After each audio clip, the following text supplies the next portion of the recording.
do a little bit different today, chaps, so good evening. Let me just sort this out.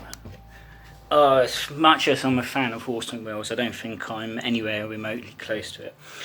I look at some of these YouTubers that I used to follow and that are like big celebrities now, because that's the age we live in where such people can become famous, and you know, they have fancy editing skills and that, and I don't. But I'm doing a little bit there, and I thought I'd do black and white. It looks better actually, doesn't it? But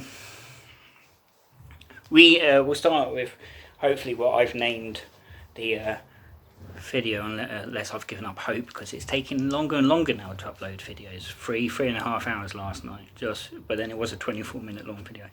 Anyway, I'm thinking to myself, you know, everyone's doing their work now on phone. I mean, Stephen Colbert, Conan O'Brien, Jimmy Kimmel, I follow the videos on YouTube of anyway, are doing it from home, and you know, the people they're talking to, be it Bernie Sanders or Lady Gaga or Gaga, they're doing it the same way, of course. And Have I Got News For You is doing it like it, and How I Got News For You for the American, or indeed any non-British followers of this channel, or anyone that stumbles across it, just like a topical news quiz, which started, if I'm not mistaken, the week Mrs. Thatcher left office. And for the kids, that was 1992. If you watch old clips, Ian Hislop's got hair and Paul Merton looks like a child, more or less. But what I find curious on a sidebar is that Paul Merton said in an interview in the Times or something a couple of years ago, he didn't own a phone, doesn't own a computer / laptop, he's like technologically cut off. Although, curiously, he appears on Have I Got News For You last week by what I assume is a webcam on a computer, sitting in front at his house of more DVDs than you see in here. I mean, let's have a look. I'm going to see how this works, because last time I did this, it went pear-shaped. I'm trying to look at it as I film, but essentially what I sit in front of is my I don't know how well this is working out well, isn't it? Black and white makes it all look miserable. See if this helps. That maybe. You know, you got my Star Trek Deep Space Nine, you got my Frasier, my Star Trek movies, and the Good Life, which if you've never watched it, you're not living, and then the 70s show. That's some of it, and then you got this, you know, and then you got that. Hang on, that. My Bond film's under there somewhere, and then, if you excuse the mess, you got this stuff here, including my dear old Cheers box there. Is that a look? Oh god, I'm useless at this. Please don't give any dislikes, but now that I've done that, you are going to, aren't you? Let's get the hand out of the way. My dear old Kenneth Moore box set, etc. The point I'm trying to make, well, I feel pointlessly, is that Paul Merton was sitting in front of shelves of DVDs at one up behind him. Who helped him out? Has he, since the interview, caught up to the 21st century? Presumably he owns a TV, despite the interview, and DVD player to watch these things, and that's to say his films. But it was curious watching it, because you know, usually you're in the studio, you've got the guests and the presenter. You've got the guests and Merton and Hislop respectively on either side, and then you've got the guest presenter, which, can you believe it, they've been doing that now 18 years, I think now, since the whole Angus Dayton business. He left, or was fired, because he had sex with a prostitute and used cocaine and that. That's what you got fired for the BBC back in the day. Now look at it. And does anyone remember Jonathan Ross and Russell Brand when they pranked Andrew Sachs on Radio 2? Tame compared to some of the bullshit that we see lately. But the proper thing about this is that it gives me hope for the first time in my life. It will never happen, of course, because I'm not famous and nor am I qualified, I suppose, to appear on Have I Got News For You purely by... It'll have to be on my fucking phone, because I don't have a webcam. Despite the spam emails I got last year claiming they had footage of me on a webcam enjoying myself, so to speak. I don't have a webcam, the laptop doesn't have one fitted, and if I, there was more spelling and grammatical errors in it than I make usually in my novel. And then that brings me to part 2 of tonight's boring discussion, that today's gone by in some kind of weird blur. When this exile started from London, because it's now been a little over 3.5 weeks, I was waking up 10, 11 o'clock and gradually filling up the day. And now, I think I was up today almost by 12 because I can't sleep properly at the moment. And it's already almost 20 to 8 and it's getting dark because it's now spring. Somebody said it was spring, I don't believe it. I rewatched Ben-Hur, the Hester movie. I'm not bothering with that new one. What an incredible film back in the day when the film could be over 3 and a bit hours and people would go into the cinema. And also when films had an overture at the start, basically 6 minutes of music, and then you had an intermission and then the entr'acte, or whatever they called it. Hugh Griffith, probably the only Welshman to ever play an Arab and win an Oscar doing so. And what I find incredible about these films like Ben-Hur, to me anyway, is that these films have actors that are British, that have been in vastly different films to Ben-Hur. Like Stephen Boyd's mate is played by a chap called Terence Longdon, who appeared in some of the earliest Carry On films like Sergeant and Nurse, Regardless. And so, excuse me, I've got a warning on my phone.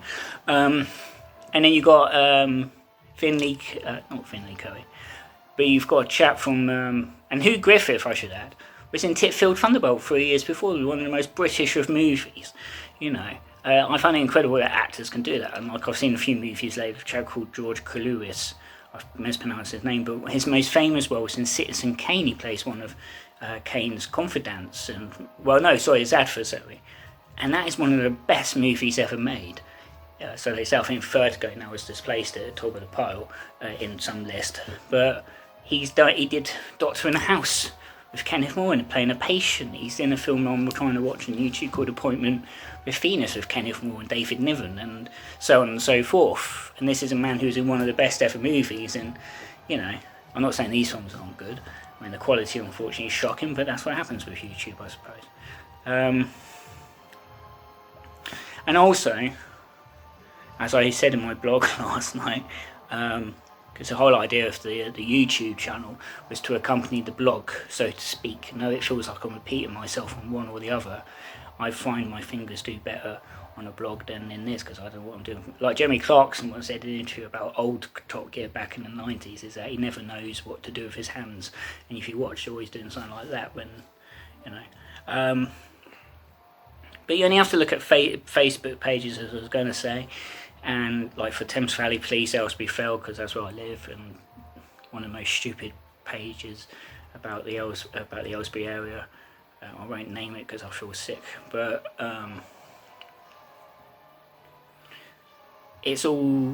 we're all living in this informant age. But as I said in the blog, I think there's something inherent in every society, British or otherwise, that ultimately there is a moment where we do things like grassing, as we used to call it at my secondary school, and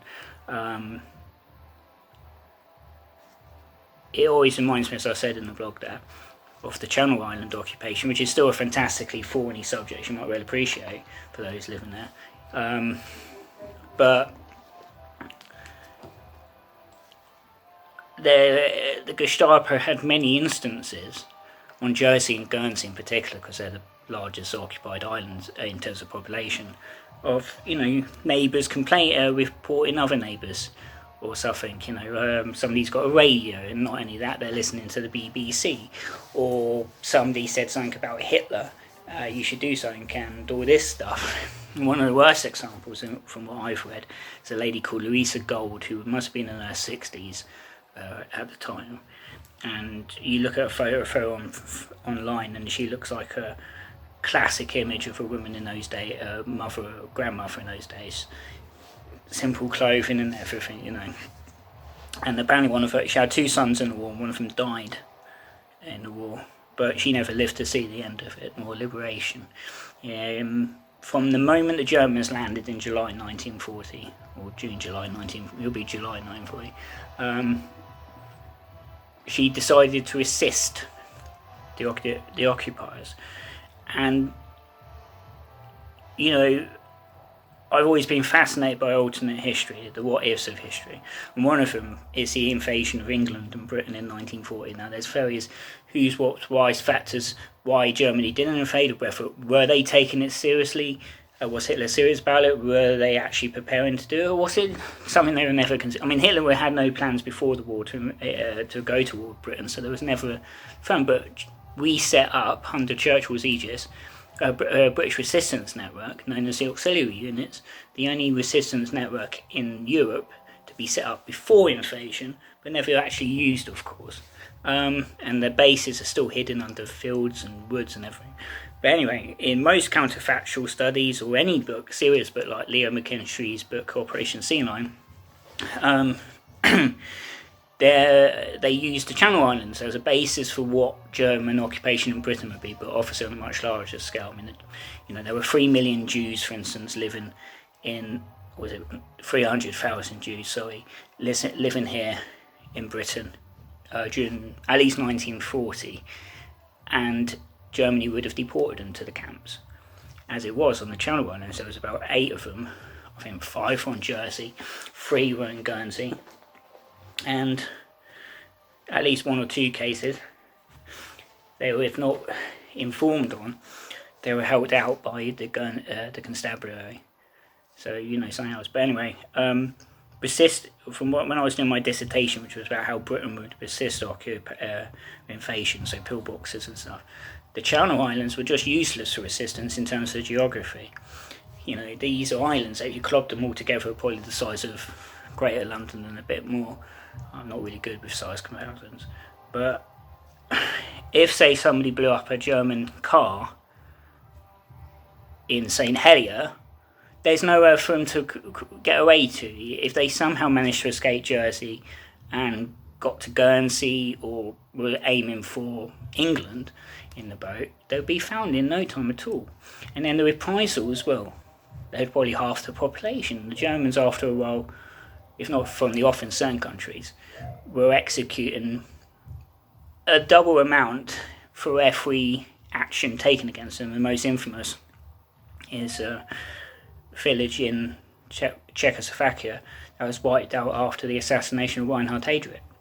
So anyway, all of this means that the likes of Louisa Gold did what they felt was necessary. They acted with conscience. She said it's another mother's son in her case. She took to hiding prisoners. Now, from 1941, the islands had Russian prisoners turning up, because obviously Germany invaded Russia, and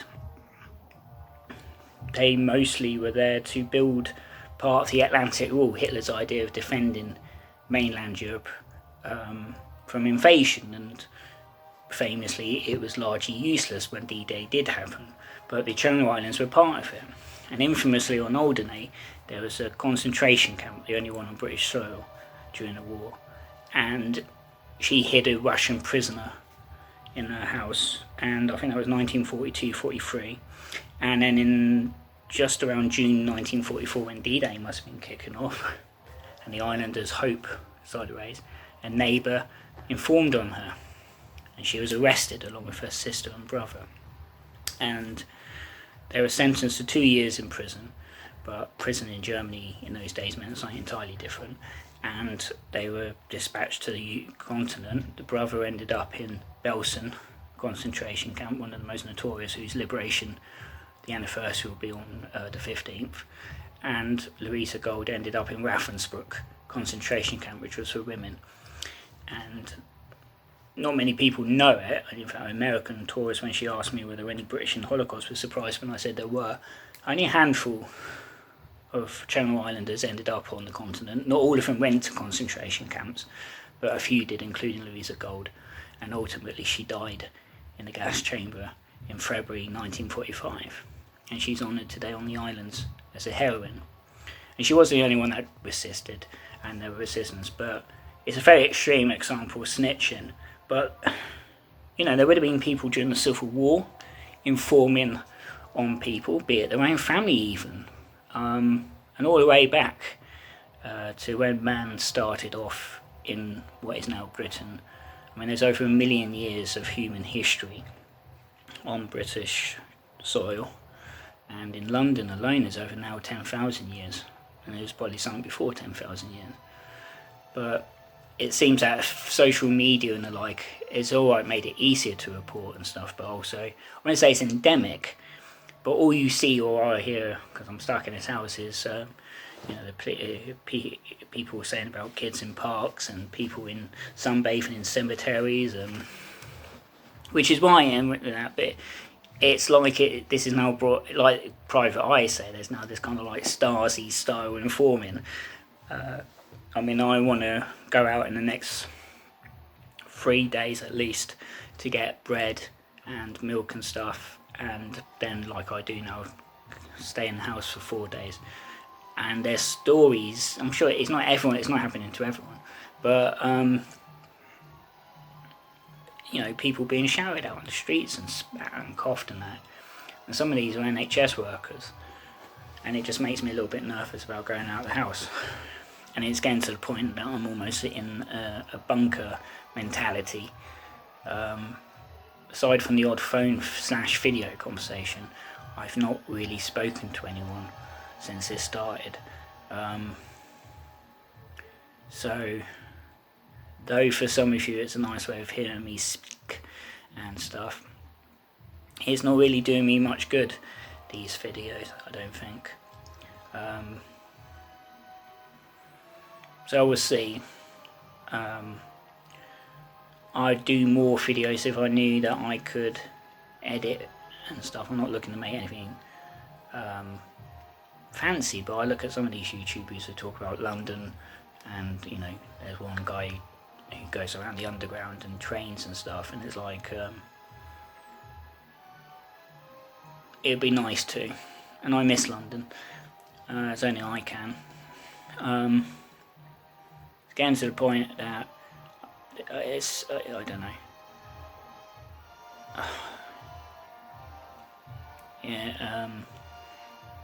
It's already gone over 17 minutes. But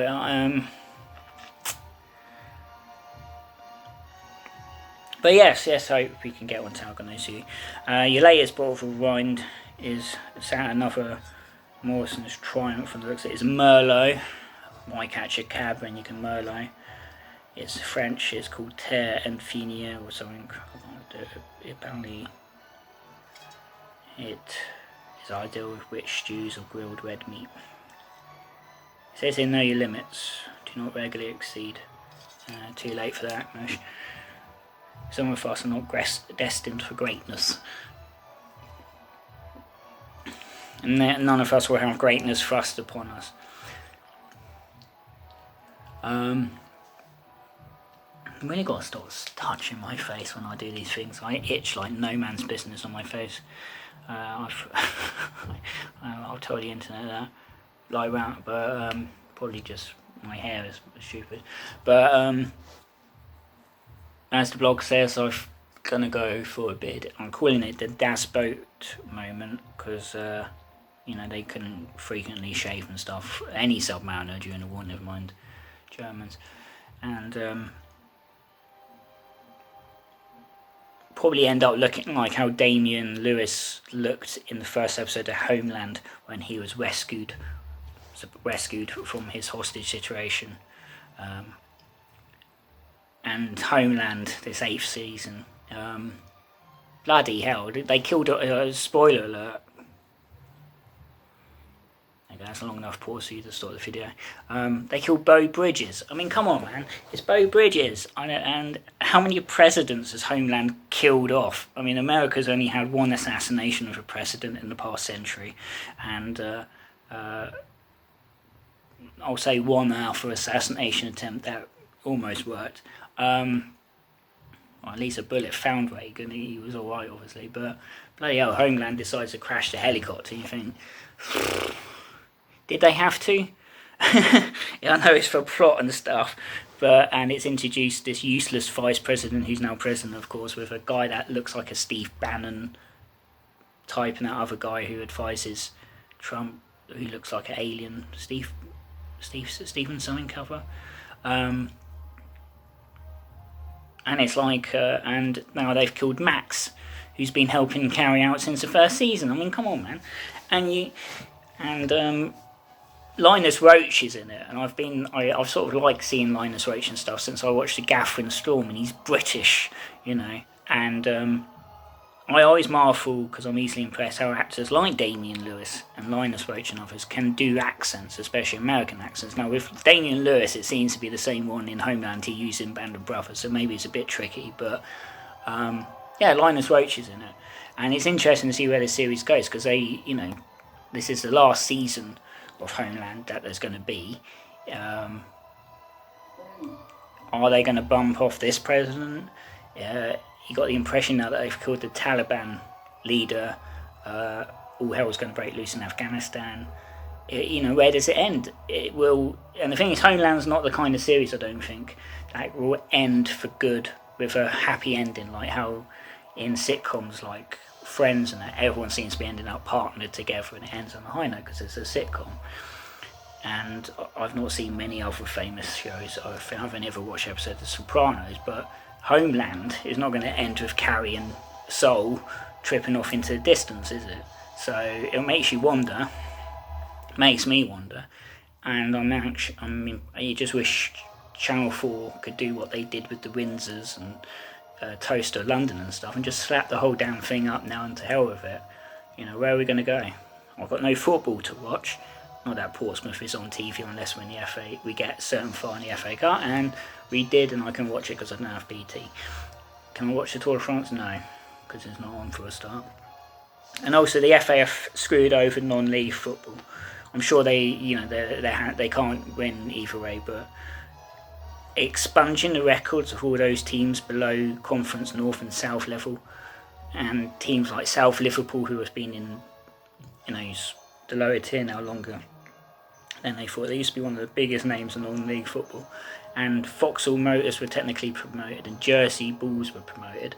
And if you haven't heard about Jersey Bulls, they play 4, 5, 6 divisions below League 2, but they won all 27 of their matches. They had a goal difference of 93, and they were 20 points clear of the team in second, and they were technically promoted before the season was postponed almost a month ago. And now all of those teams have been told, no more season. Fair enough, that's okay, health comes first. But instead of going points per game, which is basically, all of them only had 4 or 5 games left. So they could have resumed it in July, August and be done in a week or two. And trust me, teams can Guernsey to make up, 15 matches the season they got promoted from the same division Jersey now. And they played 3, sometimes 4 matches in a week, and that included them travelling over to the mainland from Guernsey. So, and the FA have listened mostly to the teams who have got nothing to play for and the teams in the relegation zones. And it's a shame, because non-league football is football, and even if you don't like football, these people that keep the teams going are largely volunteers. The players don't get a wage until they reach a certain division anyway. Transfer fees are maybe a few £100 or something, I don't know. Lower tiers like Jersey's level get home attendances between 20 and 40 maybe. Depends on the team. Jersey, I think they're getting 2,000. Wimbledon got 4,000, but then that's different, possibly. South Shields are now getting 2,500 because their chairman's managed to finance them from the obscure. And then you get up to the conference level, and the conference premier, or the National League, I won't call it the National League, I grew up with it as a conference. Teams 1,500 to 5,000 attendance, because most of those 24 teams are ex-Football League clubs now. So,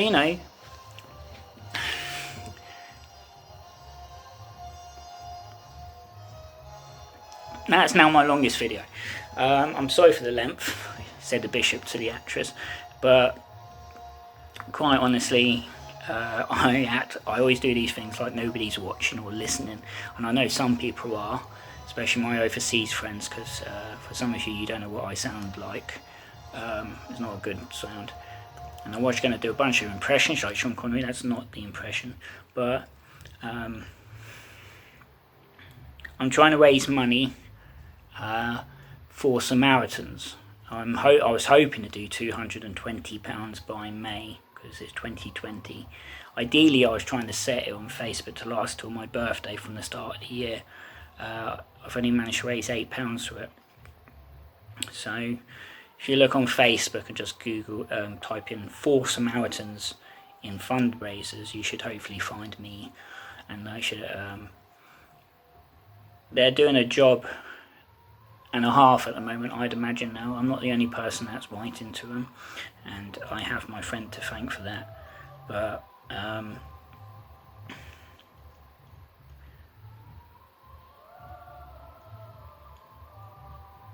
let's hope I don't, it's a tough time for all of us. British, American, German, Australian, everyone. I mean, only Antarctica hasn't got this bloody virus, and you wonder when that would happen. Go through the Antarctic territories like no man's business. But